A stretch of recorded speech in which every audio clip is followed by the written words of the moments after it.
Ayan, luto na guys. Yung ginataan na ulo sa baboy. Yeah. Guys. Guys. Ayan, nilagay na yung ano guys, yung ulo.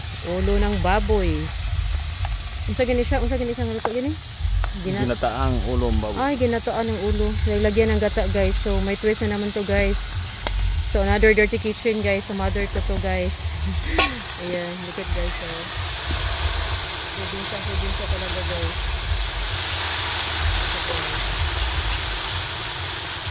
Dito kami nagluto guys sa ilalim ng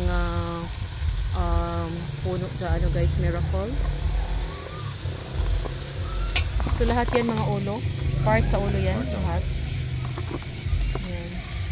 Parang mamadali kami guys. Kaya running out of time guys. Kaya time check 9 o'clock na guys. May bisitang parating guys. Kaya medyo na madali. Ayan.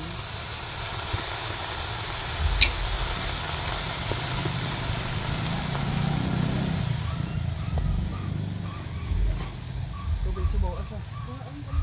Pagdali.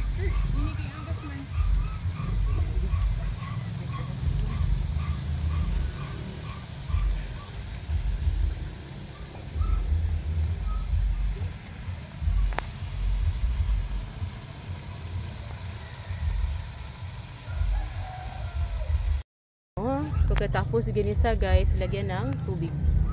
To leave it for how many minutes? Almost 1 hour. Almost 1 hour guys. So takpan natin guys.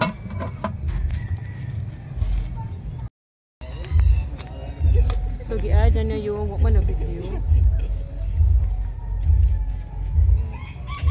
Gata, iludo din yung gata guys. Tapos yung taro, tapos yung sayuti. Ayan na guys. Wala. So nindot siya kayo na iyang luto guys, no? Okay, butangan niya kalabasa, kayo taro, at saka ano ba yung sayuti. Sayuti, ayan guys. So may gata mamaya guys, ayan. Guys, ang gata guys, nalagyan na yung gata guys. So, labihan na dyan niya guys. Kaya no, gata ang ulo guys. Gata ang ulo guys. Butangan ang gata. So ayan guys, yung cabbage guys. Finishing touch guys, yung cabbage. Ayan. Alright. So ayan, luto na guys. Yung ginataan na ulo sa baboy. Yeah. Guys. Sige.